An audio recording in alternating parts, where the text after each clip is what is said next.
Good evening everyone. कल अपन ने कक्षा 10 का प्रश्नावली 12.2 के 4 क्वेश्चन किए थे, क्वेश्चन 1 से लेके क्वेश्चन 4 तक। ठीक है, आज अपन 5वां क्वेश्चन करते हैं और अभी अपन पढ़ रहे हैं आयतनों के संयोजन के बारे में। प्रश्नावली 12.1 में अपन ने पढ़ा था क्षेत्रफलों का संयोजन। तो 5वां क्वेश्चन देखते हैं।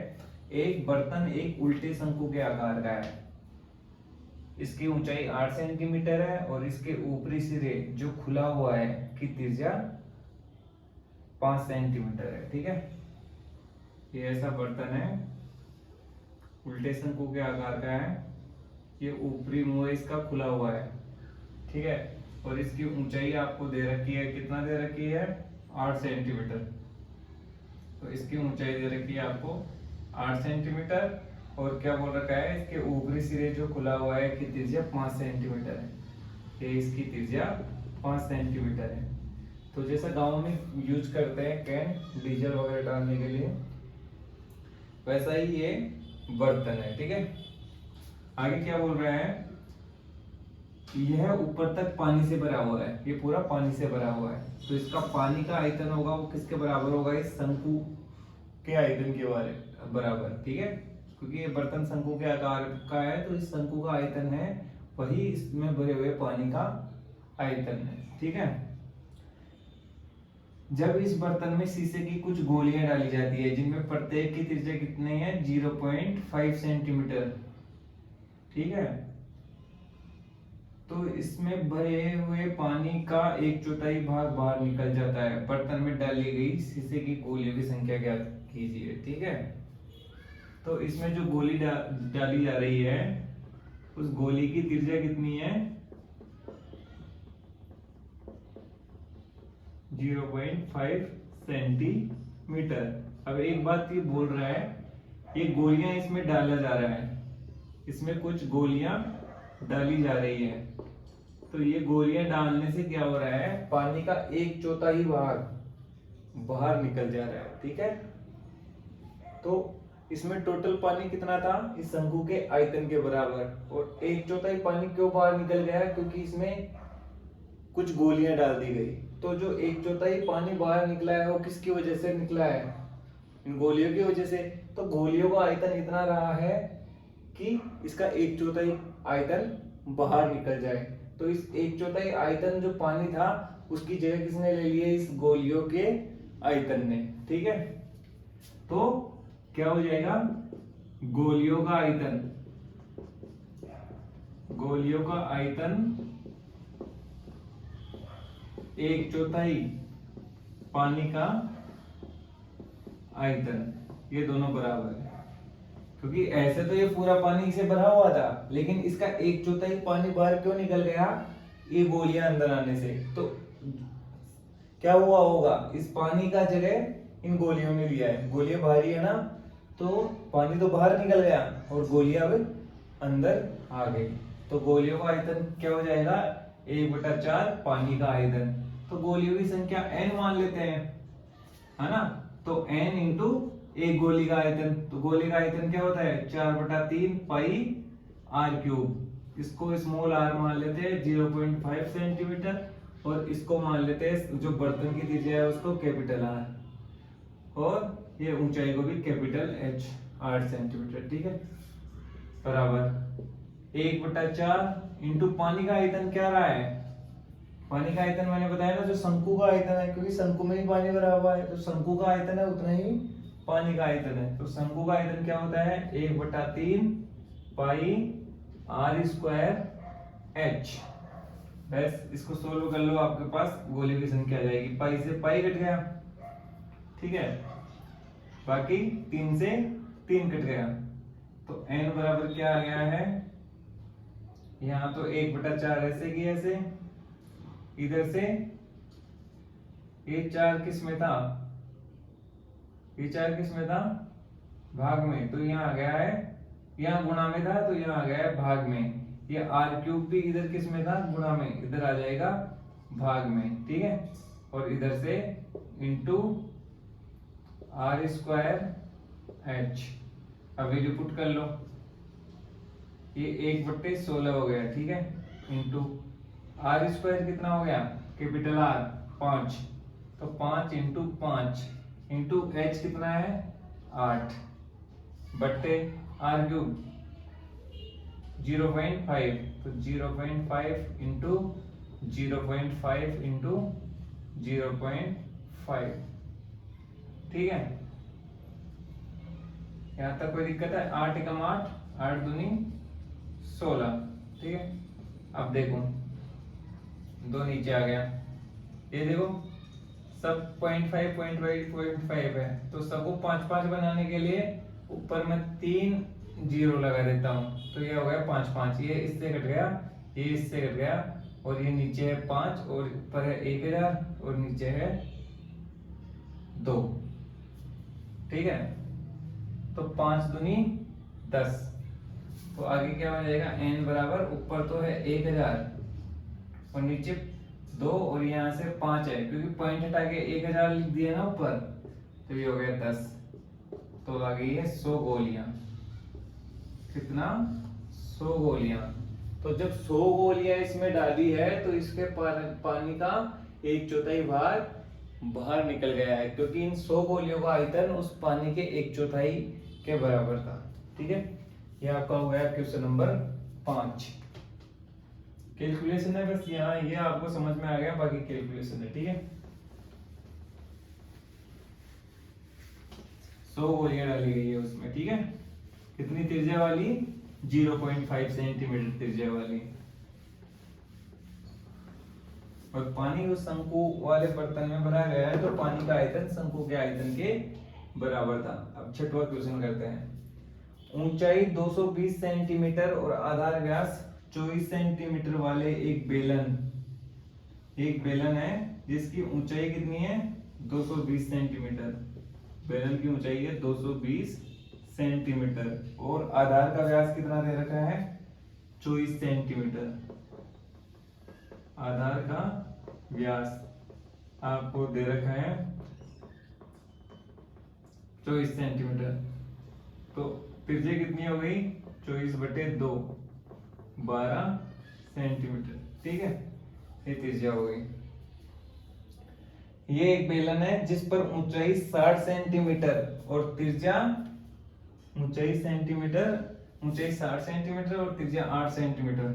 ऊंचाई 60 सेंटीमीटर और त्रिज्या 8 सेंटीमीटर। ठीक है, वाला एक अन्य बेलन अध्यारोपित है। ये दूसरा बेलन है। ठीक है, अध्यारोपित है। ठीक है, और इस प्रकार क्या बन गया है? एक लोहे का स्तंभ बन गया है। तो इस स्तंभ का द्रव्यमान ज्ञात कीजिए, जबकि दे रखा है 1 सेंटीमीटर क्यूब लोहे का द्रव्यमान लगभग 8 ग्राम होता है। ये दे रखे हैं 1 सेंटीमीटर क्यूब लोहे का द्रव्यमान कितना होता है? 8 ग्राम होता है। ठीक है, और पाई की वैल्यू 3.14 लेने के लिए बोल रखा है। यही आपको बताना है। तो ये स्तंभ है। ठीक है, ये एक बेलन नीचे था, एक खंभा बनाया हुआ है लोहे का। ठीक है, और इसी पे ये दूसरा बेलन भी इसी पे टिका दिया है। तो ये कुल मिला के ऐसे मान लो ऐसी शेप है। ठीक है, ऐसे एक खंभा बना हुआ है। ठीक है, तो इसकी त्रिज्या तो आपको दे रखी है, कितनी है? 12 सेंटीमीटर। और इसकी त्रिज्या आपको दे रखी है, कितनी है? 8 सेंटीमीटर। और ये इसकी जो ऊंचाई है वो आपको दे रखी है, कितनी है? 60 सेंटीमीटर। और जो इसकी ऊंचाई है वो आपको दे रखी है, कितनी है? 220 सेंटीमीटर। और दोनों, ये पूरा स्तंभ किससे बना हुआ है? लोहे से। अपन को इसको पूरे स्तंभ का द्रव्यमान बताना है। जब अपन को दे रखा है 1 सेंटीमीटर क्यूब लोहे का द्रव्यमान कितना होता है? 8 ग्राम होता है। ठीक है, तो पूरे का आयतन निकाल ले। तो अपन क्या निकालेंगे? पहले स्तंभ का आयतन निकालेंगे। जब पूरे स्तंभ का आयतन आ जाएगा, उसको सेंटीमीटर क्यूब में आ जाएगा, उसको 8 से गुणा कर देंगे तो ग्राम में आ जाएगा, और उसको अगर किलोग्राम में बदलना है तो उसमें 1000 का भाग दे देंगे, वो किलोग्राम में आ जाएगा। ठीक है, जैसे भी आपको करना है। तो सबसे पहले निकाल लेना आप स्तंभ का आयतन। तो स्तंभ का आयतन क्या हो जाएगा? स्तंभ किससे बना है? दो बेलन से बना है, तो दोनों बेलनों का ऐड कर दो आयतन। तो पहले वाले का क्या हो जाएगा? बड़े वाले का pi r square h plus pi small r square h. तो पाई दोनों में कॉमन है, तो 3.14 ले लीजिए इसका मान। और अंदर है आर स्क्वायर एच और इधर है small r square h. 3.14 r square कितना हो जाएगा? आर कितना है? कैपिटल आर, कैपिटल आर है 12, तो 12 का स्क्वायर 144 और एच कितना है? 220 प्लस स्मॉल आर कितना है? 8 अठोंटे 64 और स्मॉल एच कितना है? 60 इतना सेंटीमीटर क्यूब। ठीक है, तो आगे हो जाएगा 3.14, इसको जीरो ऐसे की ऐसे, बाई चौक 88, 8 असिल बाई चौक 88 और 8 96, 9 असिल बाई एकम बाई और 9 31,680, 64 को 6 से किया तो जीरो, तो ऐसे कीजिए 6 चौके 24, 2 असिल छिंग छिंग 36 और 2 3840 सेंटीमीटर क्यूब। आगे इसको कर लेना, जितना सेंटीमीटर क्यूब आएगा उसको 8 से गुणा कर लेंगे तो ग्राम में आ जाएगा, और उसको किलोग्राम में बदलना है तो 1000 का भाग दे देंगे, तो अपने पास स्तंभ का द्रव्यमान किस में आ जाएगा? किलोग्राम में आ जाएगा। ठीक है, तो ये 6वां क्वेश्चन हो गया। कैलकुलेशन ना आगे आप कर लेना पूरा। ठीक है, अब करते हैं क्वेश्चन नंबर 7। मंदिरों में बने होते हैं ऐसे स्तंभ, देखे होंगे आपने, काफी जगह तो सोने के भी बने हुए हैं।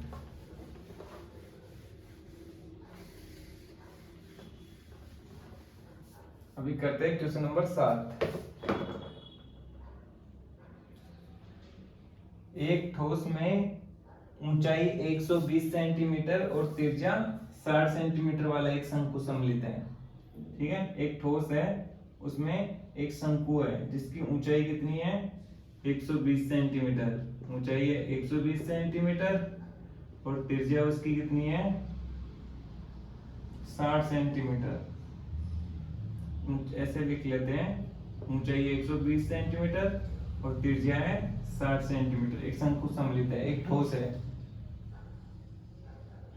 जो 60 सेंटीमीटर त्रिज्या वाले एक अर्धगोले पर अध्यारोपित है। जो ये शंकु है वो अर्धगोला कितने सेंटीमीटर त्रिज्या वाला ही है? 60 सेंटीमीटर त्रिज्या वाला ही क्या है? अर्धगोला है, उस पर अध्यारोपित है। ये आपका एक ठोस है। ठीक है, ये आपका अर्धगोला हो गया, वही त्रिज्या इसकी अर्धगोले की है, वही शंकु की है 60 सेंटीमीटर और इसकी ऊंचाई कितनी है? 120 सेंटीमीटर। ऐसा आपके पास एक क्या है? सॉलिड है, ठोस है। ठीक है, ठीक है, आगे क्या बोल रहा है? इस ठोस को पानी से भरे हुए एक लंबवर्तीय बेलन में इस प्रकार सीधा डाल दिया जाता है कि यह बेलन की तली को स्पर्श करे, बेलन के आधार को स्पर्श करे। यदि बेलन की त्रिज्या 60 सेंटीमीटर और ऊंचाई 180 सेंटीमीटर है तो बेलन में बचे शेष पानी का आयतन ज्ञात कीजिए। ये बेलन है आपका। ठीक है, ठीक है, इसकी ये ऊंचाई तो कितनी है? h 180 सेंटीमीटर और त्रिज्या वही इसकी भी कितनी है? 60 सेंटीमीटर। इसका कैपिटल आर मान लीजिए, नहीं आर ही मान लीजिए, दोनों सेम हो तो ठीक है। ये 60 सेंटीमीटर इसकी त्रिज्या।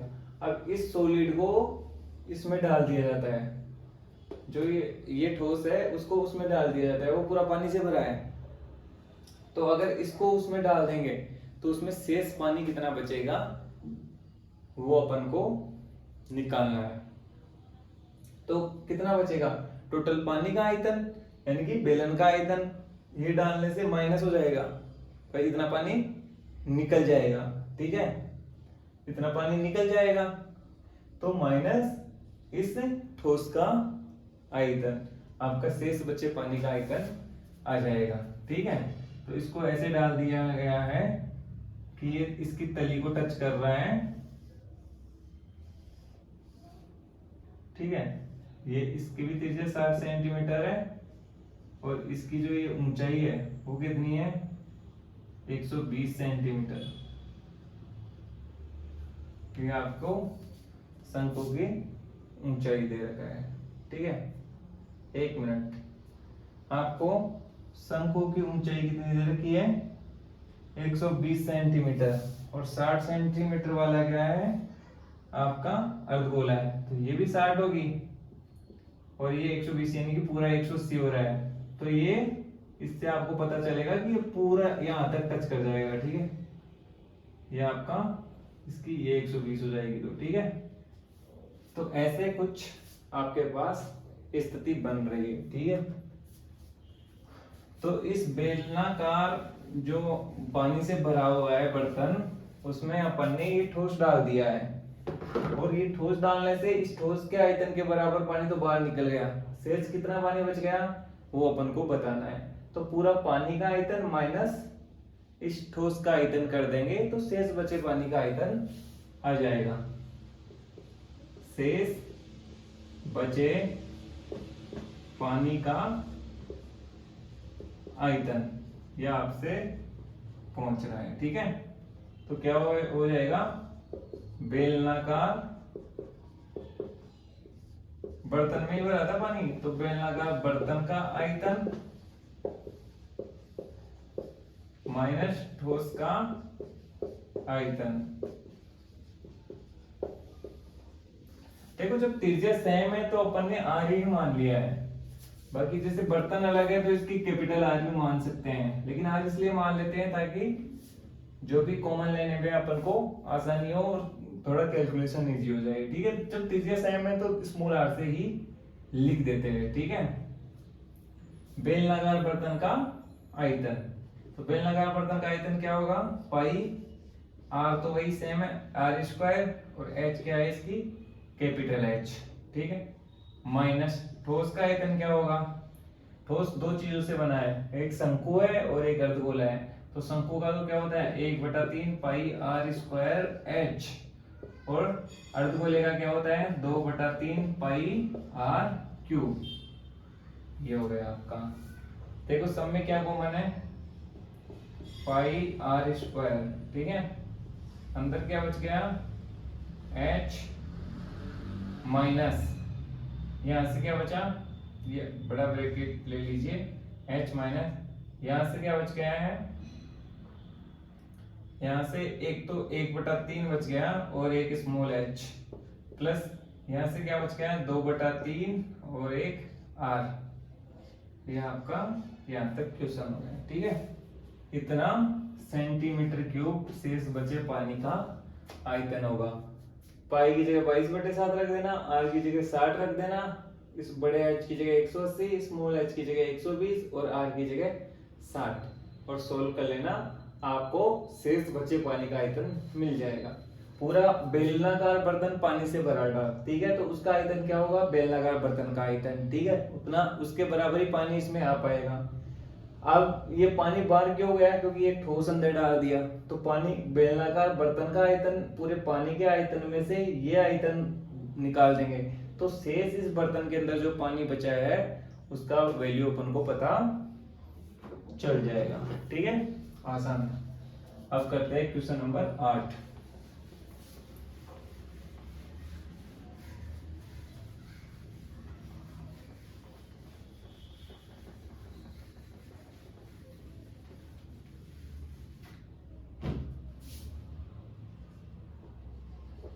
क्वेश्चन नंबर 8, एक गोलाकार कांच के बर्तन की एक बेलन के आकार की गर्दन है। ठीक है, एक गोलाकार कांच का बर्तन है, ये गोलाकार आपका कांच का बर्तन है, लेकिन जो इसकी गर्दन है वो कैसी है, बेलनाकार। आपने मिट्टी वाली सुराही देखी होगी, जैसे इसकी आती है ना गर्दन, तो ये आपका बर्तन है। ठीक है, जिसकी लंबाई कितनी है 8 सेंटीमीटर, ये इसकी लंबाई कितनी है गर्दन की 8 सेंटीमीटर, तो ये स्मॉल एच हो गई जो बेलन के लिए ऊंचाई हो जाएगी, और व्यास 2 सेंटीमीटर है, इसका व्यास कितना है 2 सेंटीमीटर है, तो त्रिज्या कितनी हो जाएगी 1 सेंटीमीटर, व्यास की आधी। ठीक है, अब अर्धगोलाकार जो गोलाकार जो बर्तन है उसके बारे में भी बता रहा है, जबकि गोलाकार भाग का व्यास 8.5 सेंटीमीटर है, इसका व्यास कितना है 8.5 सेंटीमीटर, त्रिज्या कितनी हो जाएगी 8.5/2 सेंटीमीटर। ये अपन को इस पूरा बर्तन के बारे में जानकारी मिल गई है। अब पूछ रहा है इसमें भरे जा सकने वाले पानी की मात्रा मापकर एक बच्चे ने ये ज्ञात किया कि इस बर्तन का आयतन 345 सेंटीमीटर क्यूब है। बच्चे ने जो जितना पानी इसमें भर सका उसके हिसाब से उसने बताया कि 345 सेंटीमीटर क्यूब इसमें भरे जा सकने वाले पानी का आयतन है। मतलब इस बर्तन का आयतन उसने बता दिया 345 सेंटीमीटर क्यूब। जांच कीजिए कि उस बच्चे का उत्तर सही है या नहीं, ये मानते हुए कि उपरोक्त मापन आंतरिक मापन है। जो भी आपको त्रिज्या और ऊंचाई व्यास दे रखे सब आंतरिक है, क्योंकि पानी अंदर ही आएगा। तो आंतरिक मापन से ही अपन क्या करेंगे, इसका आयतन ज्ञात करेंगे। और पाई का मान 3.14 है, तो पाई का मान 3.14 लेना है, ठीक है। तो अपने हिसाब से इस बर्तन में पानी का आयतन या इस बर्तन का आयतन क्या होगा, बर्तन का आयतन। ये बर्तन दो शेप से मिलकर बना है, एक क्या है इसमें बेलन है और एक क्या है अर्धगोला, सॉरी गोला। तो पाई r स्क्वायर h, ये तो हो गया बेलन का, और गोले का हो गया 4/3 पाई r क्यूब, ठीक है। दोनों में क्या कॉमन है, पाई, ठीक है। तो इधर से हो गया r स्क्वायर h, इधर से क्या हो गया 4/3 r क्यूब, ठीक है। तो पाई की जगह 3.14 r स्क्वायर, r कितना है एक का स्क्वायर कितना होगा एक, h से गुणा किया तो h का मान कितना है 8 सेंटीमीटर प्लस 4/3 इंटू यहां से r कितना आ रहा है 8.5/2 इंटू 8.5/2 इंटू 8.5/2, ये आ गया, ठीक है। आगे देखिए 3.14, ये आ गया 8 प्लस 2 एकम 2, 2 दूनी 4, 2 एकम 2, 2 एकम 2, ठीक है। ऊपर है 8.5 इंटू 8.5 इंटू 8.5 बटे नीचे क्या है 3 और यहां से 2, 3 दूनी 6, ठीक है। अब 8.5 8.5 और 8.5 को 3 बार गुणा कर लीजिए। तो 8.5 को 8.5 से गुणा किया तो 55 25 2 5 × 40 और 2 42 8 × 40 4 असील 8 × 64 और 4 68। तो ये होगा 5 2 8 4 12 6 1 7 72 25 को फिर 8.5 से गुणा करना है। 55 25 2 असील 5 दूनी 10 और 2 12 1 असील 5 दूनी 10 और 1 11 1 असील 5 7 35 रे 36। फिर 8 से 8 5 40 4 असील 8 दूनी 16 4 20 2 असील 8 दूनी 16 2 18 असील 1 856 और 1 57। तो 5 2 1 4 1 6। तो ये आ गया आपका 2 यहां से थी 614.125। तो 3.14 इंटू 8 प्लस 614.125 बटे 6, ठीक है। आगे इसको सॉल्व करेंगे, ठीक है। क्योंकि बताना है ना 345 सेंटीमीटर क्यूब आ रहा है कि नहीं, तो कैलकुलेशन पूरी करते हैं। इसको मिटा देता हूं अभी, बाकी कैलकुलेशन करो। ये आ गया 3.14, यहां से आ गया 8 × 48 6, अगर एलसीएम ले लिया तो 48 प्लस 614.125। तो 3.14 इंटू 48 और 10 58, 48 और 10 58 4 62। तो ये हो गया 662.125 बटे 6, ठीक है।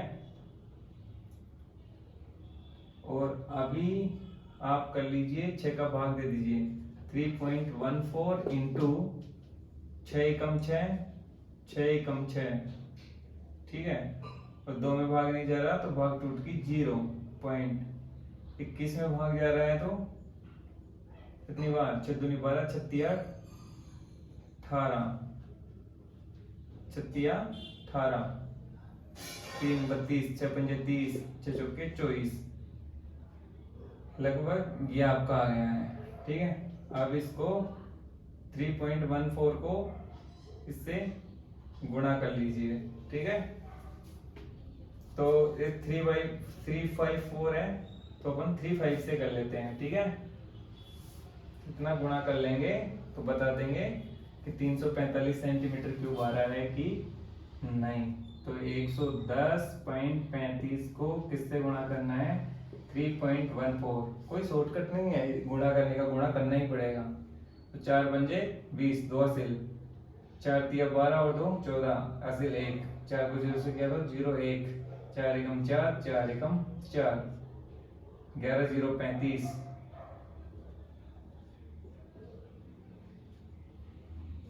3 से किया तो 3 पंजे 15, असिल 1, 3 तिया 9 और 1 10, असिल 1, 3 0 1, ठीक है। तो 0 ऐसे की ऐसे 4 5 9, 3 1 4 5 9, 4 1 4 का 4, 4 1 5 और 1 6, 3 1 4। तो ये आ गया 2 यहाँ से 2 यहाँ से 4, 2 2 4, 346.4990, 346.4990। तो एक तरह से हो गया 346.5 कितना सेंटीमीटर क्यूब। तो ये आपका आंसर होना चाहिए। क्वेश्चन बोल रहा है, बच्चे ने निकाला है 345 सेंटीमीटर क्यूब, तो उसका आंसर गलत है, अपना आंसर सही है। तो ये अपनी प्रश्नावली 12 पूरी हो गई है कक्षा 10 की। अब जो भी नेक्स्ट प्रश्नावली है वो अपन करेंगे। बाकी अगली क्लासेस के अपडेट्स के लिए चैनल को सब्सक्राइब कीजिए, अपने सहपाठियों को भी बोलिए चैनल को सब्सक्राइब करें, ठीक है। और बेल आइकन को प्रेस करके नोटिफिकेशन को ऑन कीजिए, सो दैट बाकी सभी अन्य क्लासेस की जानकारी आपको पता चलती रहे, ठीक है। धन्यवाद।